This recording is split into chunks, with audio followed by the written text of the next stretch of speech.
के इस digital platform पर आप सभी का स्वागत है। आज के इस वीडियो में हम डिस्कस करेंगे बीएससी सेकंड सेमेस्टर का सिलेबस। ठीक है, सबसे पहले सिलेबस के बारे में यहाँ पर डिस्कशन होगा और सिलेबस आपके जो पेपर का नाम है उसको पहले जान लीजिए। पेपर का आपके जो पेपर है उसका नाम है आर्चिगोनियड्स एंड प्लांट आर्किटेक्चर। ठीक है, इसके अंतर्गत 8 यूनिट रखे गए हैं। सबसे पहले हम उन 8 यूनिट में से एक एक यूनिट करके आपको हम समझाने की कोशिश करेंगे। आपको पढ़ना क्या है, ये पूरा सिस्टम आपको जानना जरूरी है।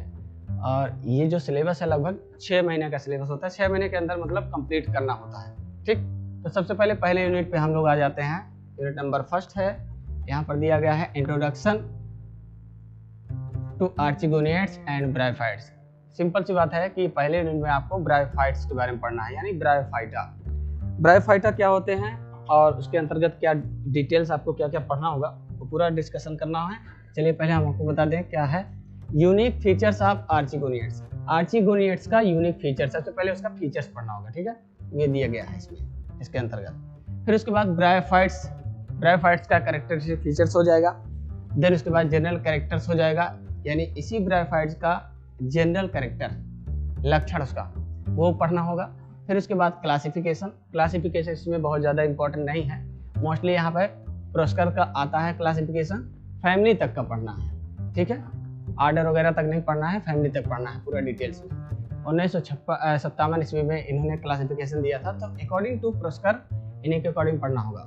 फिर उसके बाद ये जो ब्रायोफाइट्स हैं, इन्हीं ब्रायोफाइट्स का morphology, anatomy and reproduction of mostly जितने ब्रायोफाइट्स दिए गए हैं, आगे के जेनरा जो दिए गए हैं, उस जेनरा में से उसका एनाटॉमी भी पढ़ना है, मार्फोलॉजी भी पढ़ना है और रिप्रोडक्शन भी पढ़ना है। ऐसा नहीं है कि सिर्फ मार्फोलॉजी पढ़ करके आप खत्म कर दें या एनाटॉमी पढ़ के आप कंप्लीट कर दें, ऐसा कुछ भी नहीं है। क्वेश्चन कहीं से भी पूछा जा सकता है, जिसमें रेक्सिया आ जाएगा। रेक्सिया जो है सबसे इम्पोर्टेंट जेनरा है इस पूरे ब्रायोफाइट्स का। उसके बाद आ जाएगा मार्केंसिया, उसके बाद दूसरा। दोनों की जो सिमिलरिटी है लगभग मिलती जुलती है, ये दोनों आपको पढ़ना होगा। और ध्यान यह देना है कि जितने भी जेनरा पढ़ने हैं उन सबका मार्फोलॉजी, एनाटॉमी और रिप्रोडक्शन, ये तीनों टॉपिक पे आपको डिस्कशन करना होगा। आगे बात करते हैं, इसके बाद है एंथोसिरास। एंथोसिरास बहुत ही इंपॉर्टेंट जेनरा है पूरे ब्रायोफाइट्स का। उसके बाद है स्फैग्नम का developmental details not to be includes, यानी कि इन दोनों का बहुत ज्यादा डिटेल में आपको नहीं पढ़ना है, एंथोसिरास और स्फैग्नम का। ठीक है, आउटलाइन ही जनरल डिस्कशन करना होगा। उसके बाद ओवरऑल ब्रायोफाइटा का इकोनॉमिक्स इंपॉर्टेंस पढ़ना होगा, जिनमें से 5 नंबर का 5 नहीं 6 नंबर का जो शॉर्ट टाइप के क्वेश्चन है उसमें से एक क्वेश्चन इससे पूछा जा सकता है, तो इसको आपको तैयार कर लेना है। आते हैं सेकंड यूनिट पे। यूनिट नंबर 2 में आपको ओवरऑल टेरिडोफाइटा के बारे में पढ़ना है। ठीक है, वैस्कुलर क्रिप्टोग्राम्स के नाम से इसको जाना जाता है। इसके अंतर्गत इसका जनरल कैरेक्टर हो जाएगा early land plants, mostly Rhynia का detail discussion, classification up to family तक का क्लासिफिकेशन टेरिडोफाइटा का पढ़ना होगा। ठीक है, यानी कि जो टेरिडोफाइटा आप पढ़ेंगे उसका क्लासिफिकेशन आपको कहाँ तक करना है, फैमिली तक का करना है। बाई किसके अकॉर्डिंग करना है ये भी देख लीजिए। ब्रेहोस्ट नामक साइंटिस्ट ने 1971 ईस्वी में जो क्लासिफिकेशन दिया था उसी को आपको पढ़ना है। आपके सिलेबस में यहाँ पर मेंशन कर दिया है डिटेल्स में, यानी कि कोई मिस्टेक नहीं होनी चाहिए। With examples morphology, anatomy and reproduction same like that bryophytes, बिल्कुल ब्रायोफाइट्स की तरह यहाँ पर भी मार्फोलॉजी, एनाटॉमी और रिप्रोडक्शन, ये 3 ही टॉपिक पर डिस्कशन करना है। जेनरा कौन सा हो जाएगा, लाइकोपोडियम, सिलेजिनेला, इकोसिटम एंड मार्सिलिया। ठीक है, उसके बाद लास्ट में सबसे वेरी मोस्ट इंपॉर्टेंट क्वेश्चन है, ये आपको हम यहाँ पे अभी से बता दे रहे हैं क्योंकि आपके एग्जाम में पूछा जा सकता है। ठीक है, कौन सा, heterospory and seed hybrid stellar system evolution. ये 2 क्वेश्चन आपके एग्जाम में पूछे जा सकते हैं। बहरहाल डिटेल्स में रिटन एग्जाम होता नहीं है, मोस्टली ऑब्जेक्टिव टाइप का एग्जाम आपका होता है। तो यहाँ से जो भी आपका क्वेश्चन होगा वो आई होप कि यही आशा करता हूँ कि आप सब क्या करेंगे, सीधा ऑब्जेक्टिव बेस पर ही इसे तैयार करेंगे। ठीक है, डिटेल्स पढ़ेंगे लेकिन कुछ इसके ऑब्जेक्टिव टाइप के क्वेश्चन भी आप लोग को तैयार करते रहना है, तभी आप एग्जाम में अच्छे तरीके से तो अटेंड कर पाएंगे। आगे बात करते हैं यूनिट नंबर 3 में जिम्नोस्पर्म्स। जिम्नोस्पर्म का क्लासिफिकेशन 1957 ईस्वी में पंत के द्वारा जो दिया गया था वही क्लासिफिकेशन आपको पढ़ना है। एंड डिस्ट्रीब्यूशन, जिम्नोस्पर्म का डिस्ट्रीब्यूशन और क्लासिफिकेशन, मोस्टली ये इंपॉर्टेंट क्वेश्चन है। क्लासिफिकेशन जो यहाँ पर दिया है इंपॉर्टेंट क्वेश्चन है, इसको आपको तैयार कर लेना है। उसके बाद economics importance, morphology, anatomy and reproduction, cycas Pinus, ये आपके जीनस में दिया गया है, सिलेबस में दिया गया है। जीनस, साइकस, पाइनस, इफेड्रा, ये 3 दिए गए हैं।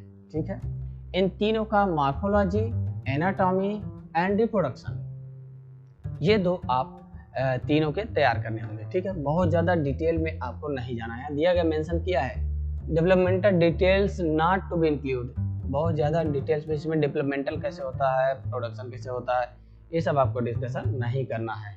As simple is that. Okay,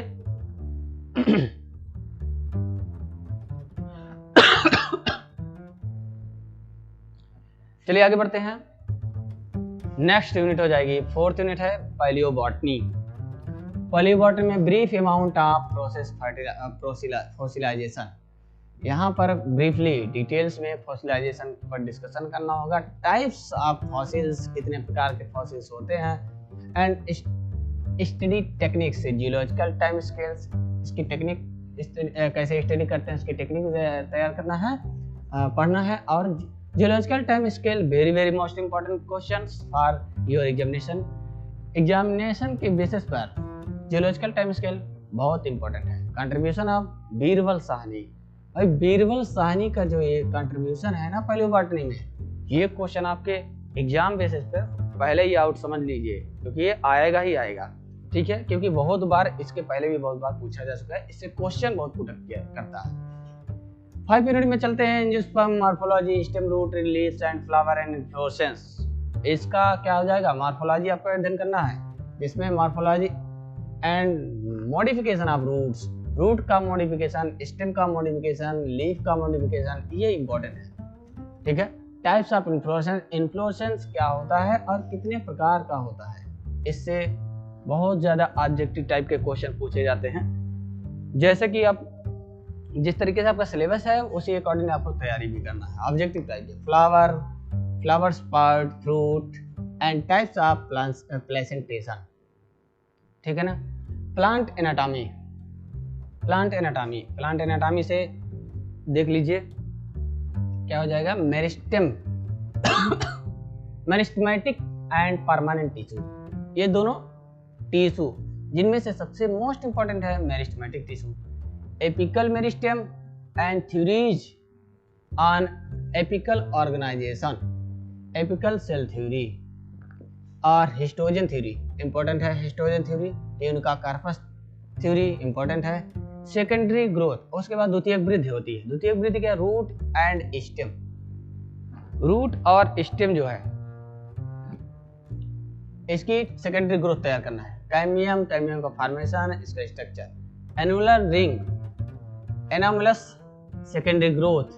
बिग्नोनिया, Dracaena, Nyctanthes, ये हो जाएगा। 6 के बाद 7th यूनिट पे पहुंचते हैं, जिसमें रिप्रोडक्शन या हम कह सकते हैं इसको बॉटनी की एम्ब्रियोलॉजी। एम्ब्रियोलॉजी, तो भाई एम्ब्रियोलॉजी में क्या आपको पढ़ना है, plant embryology, structure of microsporangium, microsporangium, microsporogenesis, structure of megasporangium and its type. Megasporangium कितने प्रकार का होता है और इसका स्ट्रक्चर, माइक्रोस्पोरोजेंसिस और माइक्रोस्पोरेंजियम। बहुत शॉर्ट कर दिया है सिलेबस में, काट दिया गया, बहुत सारी चीजें कट कर दिया है। Megasporogenesis, structure and types of female gametophyte, types of pollination, method of pollination, structure of male gametophyte, fertilisation, structure of dicot and monocot embryo, endosperm, double fertilisation, important है ये। उसके बाद है palynology, pollen structure, pollen morphology, pollen allergy, applied palynology, basic concept of forensic palynology. ये हो जाएगा पूरा overall आपका 2nd सेमेस्टर का सिलेबस। ठीक है, आगे बात करते हैं। थोड़ा सा यहाँ पर आपको हम प्रैक्टिकल वाला बता दे रहे हैं, आपको क्या तैयार करना है। प्रैक्टिकल में क्या तय करना है थोड़ा सा देख लीजिए। यहाँ पर दिया गया है जो आपके जनरा आपने जो अभी तक पढ़ा उन्हीं जनरा का आपको यहाँ पर प्रैक्टिकल भी करना है, ठीक है। अब जैसे प्रैक्टिकल में क्या दिया है, whole mount rhizoids and scales, scale और राइजोइड का आपको होल माउंट पूरा ओवरऑल होल माउंट करना है। उसके बाद वीएस करना है थैलस थ्रोट जिम्मा कप, जो जिम्मा कप है उसी जिम्मा कप का आपको वर्टिकल सेक्शन की स्लाइड तैयार करना है। रिक्सिया मार्केंसिया का होल माउंट और वीएस ये आपको बनना है। उसके बाद जो जिम्मा कप है उसका होल माउंट, जिम्मी का होल माउंट करना है। ये स्लाइड टेम्परेरी स्लाइड तैयार करना है, not permanent slide, temporary slide तैयार करना है। ओके, आगे बढ़ते हैं फिर नेक्स्ट पेज पे। तो यहाँ पर आपको टेरिडोफाइटा हम बता दे रहे हैं क्या प्रैक्टिकल में करना है।